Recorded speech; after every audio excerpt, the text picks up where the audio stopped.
Hello dear students, आज इस video में हम लोग बात करेंगे गोधूली के बहुत ही महत्वपूर्ण टॉपिक जिसका नाम है श्रम विभाजन और जाति प्रथा। इसमें जितने भी ऑब्जेक्टिव हैं जो महत्वपूर्ण हैं उनको हम लोग देखेंगे। तो चलिए शुरू करते हैं। पहला ऑब्जेक्टिव है श्रम विभाजन और जाति प्रथा के जो लेखक है वो कौन है। डॉक्टर राम मनोहर लोहिया, बाबा भीमराव अंबेडकर, महात्मा गांधी या फिर डॉक्टर संपूर्णानंद। क्या होगा? तो इसका सही उत्तर होगा ऑप्शन नंबर बी, बाबा साहिब भीमराव अंबेडकर। अगला प्रश्न, डॉक्टर अंबेडकर के पिता का नाम क्या था? रामदेव सकपाल, रामजी सकपाल, रामकृष्ण सकपाल या फिर राधे राम सकपाल। इसका उत्तर जो होगा ऑप्शन बी होगा। चलिए अगला क्वेश्चन, आधुनिक सभ्य समाज कार्यकुशलता के लिए किसे आवश्यक मानता है? श्रम विभाजन, धन विभाजन, जन विभाजन या फिर जाति विभाजन। क्या होगा इसका उत्तर? इसका उत्तर होगा श्रम विभाजन। अगला प्रश्न, जाति प्रथा भारत में बेरोजगारी एक कारण बनी हुई है। कैसा कारण है? क्या प्रत्यक्ष है? दूसरा ऑप्शन अप्रत्यक्ष है या फिर दोनों इनमें से कोई नहीं। तो इसका जो उत्तर होगा वो होगा ऑप्शन ई, प्रत्यक्ष। यानी भारत में जो बेरोजगारी है वो डायरेक्ट रूप से कारण बनी हुई है। अगला क्वेश्चन, मूक नायक क्या है? मूक नायक क्या है? अखबार है, पत्रिका है, पुस्तक है या कहानी संग्रह है। तो मूक नायक जो है वो पत्रिका है। और ये किसके द्वारा लिखी गई? तो ये जो है लिखी गई डॉक्टर भीमराव अंबेडकर के द्वारा। मूक नायक क्या है? एक पत्रिका है। अगला क्वेश्चन, डॉक्टर भीमराव अंबेडकर का जन्म कब हुआ? 14 अप्रैल 1988 को, 14 अप्रैल 1989 को, 14 अप्रैल 1890 या फिर 14 अप्रैल 1891। तो इसका उत्तर क्या होगा? 14 अप्रैल 1891 हो जाएगा इसका सही उत्तर। चलिए अगला क्वेश्चन, अंबेडकर की दृष्टि में भाईचारे का वास्तविक रूप कैसा होता है?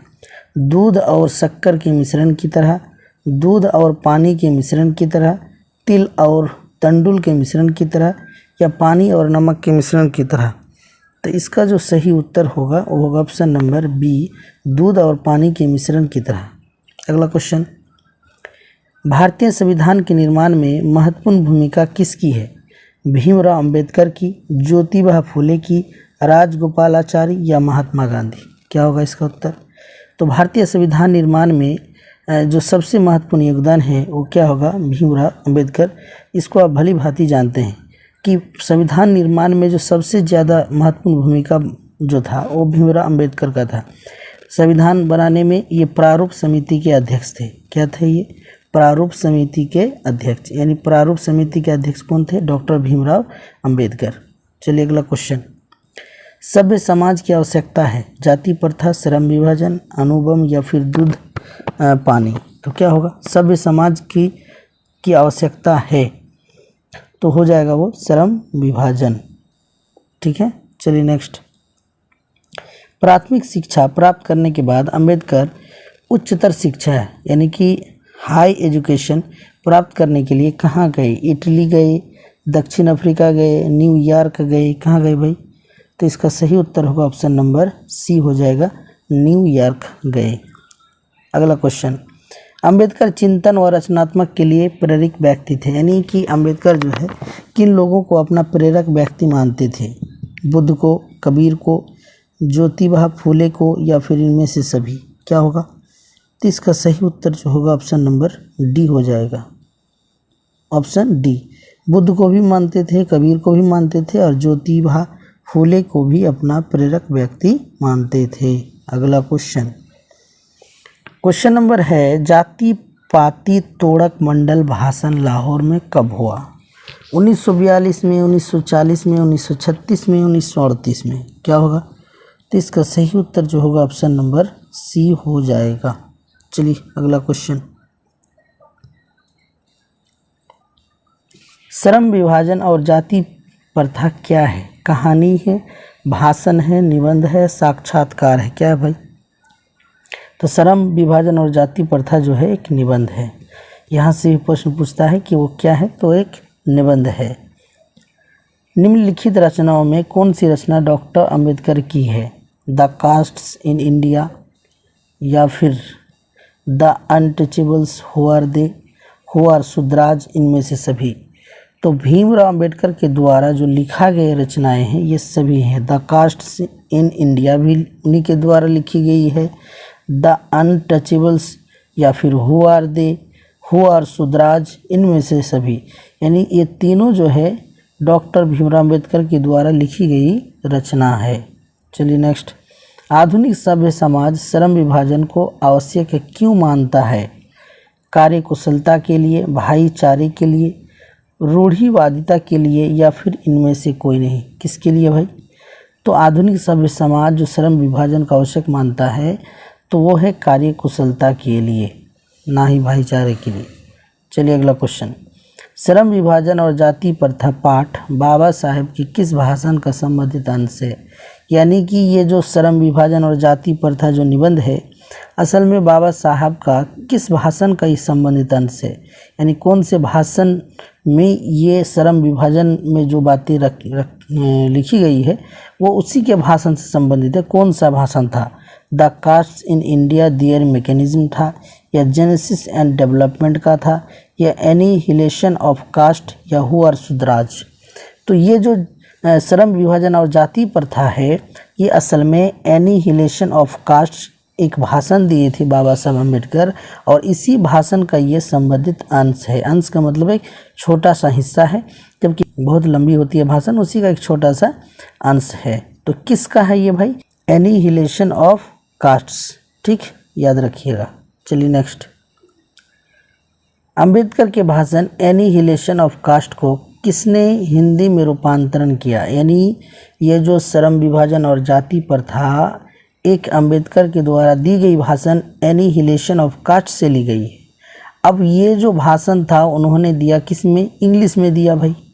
और इस इंग्लिश भाषा को कौन से व्यक्ति ने हिंदी में रूपांतर किया, यानी कि ट्रांसलेट किया? क्या ललय सिंह यादव थे वो, किशोरी लाल थे, मोहन वाजपेयी थे, या फिर इनमें से कोई नहीं? तो इस भाषण को जो था किसने हिंदी में रूपांतरण किया? तो वो थे ललय सिंह यादव ने। अगला क्वेश्चन, अंबेडकर का जन्म किस परिवार में हुआ? ब्राह्मण में, क्षत्रिय में, दलित में, कायस्थ में? आपको पता होगा उनका जो जन्म है एक दलित परिवार में हुआ, जिनको बचपन में बहुत ही भेदभावों का सामना करना पड़ा। ठीक है, चलिए अगला क्वेश्चन, लेखक को इस युग में कहाँ पर विडंबना दिखाई दिया? जातिवाद में, नारीवाद में, निर्विवाद में, या परिवाद में? तो इसका उत्तर होगा जातिवाद में। चलिए नेक्स्ट, डॉक्टर अंबेडकर के माता का नाम क्या था? रानीबाई, कुंतीबाई, शीलाबाई, भीमाबाई? तो इसका सही उत्तर क्या होगा? भीमाबाई।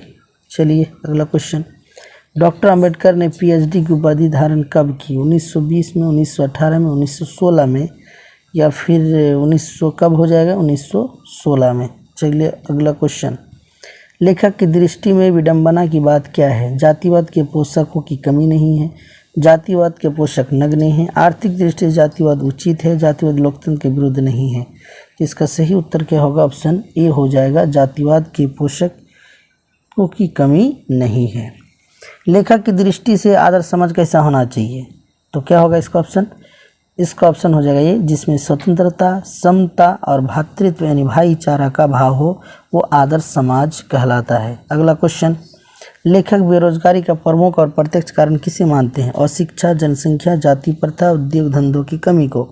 तो यहाँ उत्तर जो हो जाएगा ऑप्शन सी होगा, जाति प्रथा को। अगला question, the caste in India their mechanism किन की रचना है? भाई ये डॉक्टर भीमराव अंबेडकर की है। ये पुस्तक जरूर याद रखें, ये पूछने की संभावना है। अगला क्वेश्चन, आर्थिक पहलू से भी जाति प्रथा है, लाभदायक, हानिकारक, अनुकूल, इनमें से सभी? तो इसका सही उत्तर जो होगा ऑप्शन नंबर बी, जाति प्रथा किसी भी हालत में लाभदायक या अनुकूल नहीं है, वो हमेशा हानिकारक ही होते हैं। अगला क्वेश्चन, डॉक्टर भीमराव अंबेडकर का जन्म कहाँ हुआ? महू मध्य प्रदेश में, गोरखपुर उत्तर प्रदेश, डुमराव बिहार, दानकुनी पश्चिम बंगाल?